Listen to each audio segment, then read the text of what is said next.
sólido, líquido e gasoso. E eu conheci Deus Espírito, o Deus presente, e todos os três era H2O, Deus Pai, Deus Filho e Deus Espírito Santo. Tanto em vapor, tanto em sólido como em líquido. Aí eu começo a ver que essa ciência, essa química, isso tudo me levava a algo sobrenatural. Então, para eu entender o sobrenatural de Deus, eu preciso ter a mente de Cristo. Agora, quem é Cristo, amados? Cristo é Jesus. Não, Cristo não é Jesus. Cristo é Jesus ressurreto. Cristo significa Christos, o ungido de Deus. E ele abriu essa lacuna para quê? Para que você também seja um Christos, um ungido de Deus. Tem um celular tocando. Ungido de Deus. Por quê, amados? Porque quando você é ungido de Deus, Evangelho de João, capítulo 14, versículo 2, diz o quê? Você pode fazer as mesmas coisas de Cristo e até mesmo maiores. Mas isso não depende só de você fazer uma força, você fazer uma coisa, não. É você se consagrar a esse Deus e deixar que esta mistura, aleluia, entrando na química, essa mistura, se você com o Espírito de Cristo, você tem a mente de Cristo, e Deus possa fazer através de você coisas sobrenaturais. Amados, quando eu descobri isso, eu fazia o quê? Eu ia para a rua, e quando eu via um mendigo na rua, eu falava, esse mendigo aqui está possesso de algum espírito, eu tenho que tirar o espírito dele. Cheguei a levar um mendigo para dentro de casa. E ali nós expulsamos o demônio, demos banho nele, fizemos um monte de coisa. Depois levamos para a igreja, ficamos com ele na igreja. Ficou um mês. Um dia que nós deixamos ele, um dia, sumiu. Fomos procurar ele onde ele estava, lá no Campo São Bento, onde nós pegamos ele. Mendigo do mesmo jeito que estava. Amém? Estão entendendo, amados? Como é que diz a Bíblia? O porco voltou para o seu chiqueiro, para a sua imundície. Por quê? Porque a mente dele não foi transformada na mente de Cristo. Agora, isso não acontece só com o mendigo. Isso não acontece só com uma pessoa. Isso acontece com qualquer pessoa que não quer se envolver com o Espírito de Deus, que não quer se transformar numa nova criatura, que tem reservas, que tem bloqueios, que tem medos.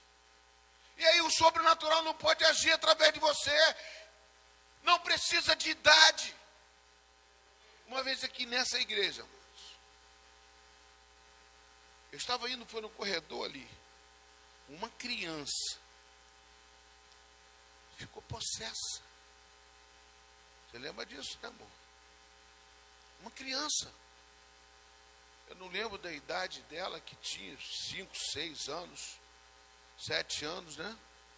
Eu falei, uma criança não é do reino de Deus? Como é que ela ficou possessa? Eu fui perguntar isso até para o bispo depois. A criança ficou possessa. Por que que aquele anjo das trevas teve a audácia de manifestar numa criança? O sobrenatural de Deus, amados, ele deixa você em muitas situações que você não entende.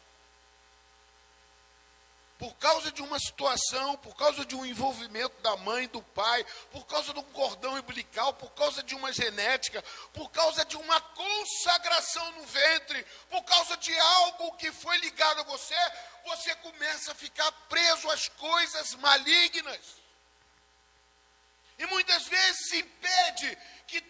possa agir na sua vida. Mas não foi fácil tirar aquela entidade, não.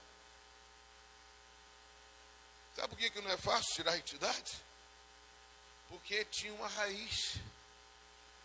Quando a pessoa tem raízes aprofundadas em coisas malignas, eu tenho que tirar a raiz. Eu tenho que ver aonde foi essa ligação e se continua essa ligação, porque ele cobra, o diabo, ele é acusador. Esse é um dos títulos dele, amado. É uma das performances dele. Ele quer fazer com que a pessoa fique presa a ele para sempre. Por isso que ele cria vínculos, por isso que ele dá cortes no corpo, por isso que ele estanca o sangue, por isso que ele faz outras coisas, para que a pessoa fique presa a isso. Mas quando você coloca a mente em Cristo, você é nova criatura.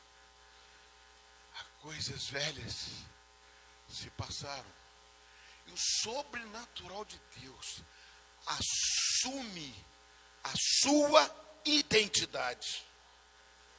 Você já não tem somente uma identidade terrena, você tem uma identidade sobrenatural, uma identidade celestial. E aí Deus age através de você. Dois corpos não podem ocupar o mesmo lugar no espaço, e dentro do teu corpo tem o Espírito de Deus, tem a glória de Deus que se manifesta em você, e nunca vai deixar que as trevas possam assumir a sua vida, a não ser se você desprezar, se você se desfazer. Efésios capítulo 4, versículo 30, vai dizer lá: não apagueis o Espírito de Deus, ou não entristeceis o Espírito de Deus. 1 Tessalonicenses capítulo 5, versículo 19. Não apagueis o Espírito, ou não entristeceis. Não sei se eu estou trocando um dos dois. Ou seja, nós temos a liberdade para dizer sim ou não. Nós temos o livre-arbítrio para escolher quem quer que habite na sua vida.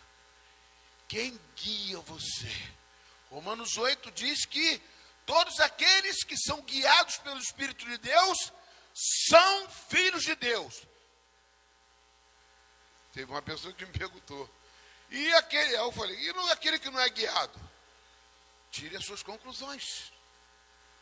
Como é que o Espírito de Deus pode guiar uma pessoa para se drogar? O Espírito de Deus não faz isso. Como é que o Espírito de Deus pode botar uma pessoa para se prostituir?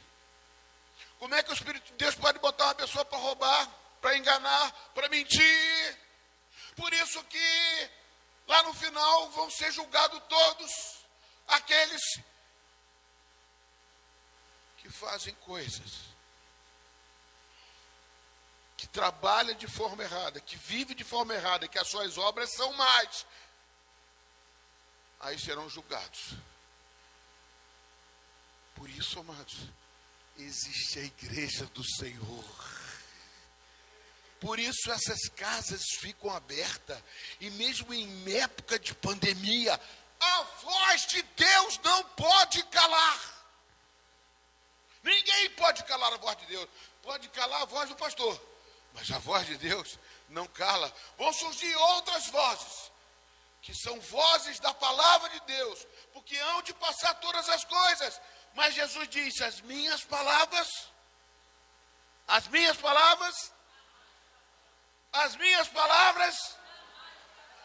dá glória a Deus, uma salva de palmas para o Rei dos Reis, o Senhor dos Senhores.